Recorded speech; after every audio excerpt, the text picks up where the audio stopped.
সংস্কারটা কি আসলে, তারা কি সংস্কার করবে? গত 11 মাসে তারা কি সংস্কার দেখাতে পেরেছে এটা আমাকে বলে। যে ওনারা যে সংস্কারটা করবেন এটা কি ভালো হবে না মন্দ হবে এটা আমি বুঝবো কি করে? উনি যদি ওনার সরকারের মধ্যে সেই সংস্কারের কিছু একটা প্রয়োগ করে দেখাতে পারতেন, দেখেন আমরা এই কাজটা করেছি, অতএব এইটা আপনারা পরবর্তী সময়ে করেন, আপনাদের উপকার হবে। পারছেন? পারেন নাই তো। এই সরকার ঠিক সেভাবেই চলছে যেভাবে আগে সরকারগুলি চলতো। কতগুলো ভাড়াটে বুদ্ধিজীবী নিয়ে আসছে বিদেশ থেকে, কতগুলি এনজিও নিয়ে আসছে। এই এনজিওদের সংস্কার, যারা নাকি এই দেশ থেকে চলে গেছে, যে ভাড়াটে বুদ্ধিজীবীরা যারা অন্য দেশের নাগরিকত্ব গ্রহণ করে, সেই লোক এসে আমাকে সংস্কার করবে, আর সেই সংস্কার আমাদের দেশে পলিটিক্যাল পার্টিগুলো মানবে।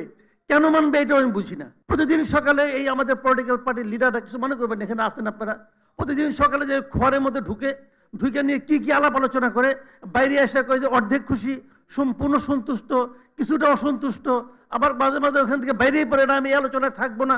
ভাই কি করতেছেন আপনারা? আসলে আপনাদের একটা জায়গায় ঢুকাই নিয়ে জাস্ট সময় ক্ষেপণ করে এটাকে অজুহাত হিসেবে দেখানো হচ্ছে যে যতদিন এই সংস্কার না হবে ততদিন নির্বাচনের কথা বলতে পারবেন না। এই দেশে মানুষের সঙ্গে যোগাযোগ করে দেখেন, গ্রামাঞ্চলে পর্যন্ত লোকে 31 দফা বুঝে, কিন্তু আলী রিয়াজের এই সংস্কার বুঝে না। এইটাই বাস্তবতা। তো যেটার কোনো ভবিষ্যৎ নাই সেটা নিয়ে আপনি প্রতিদিন ওই খোয়ারের মধ্যে ঢুকেন কেন ঢুকেন? কারে কি বুঝাচ্ছেন?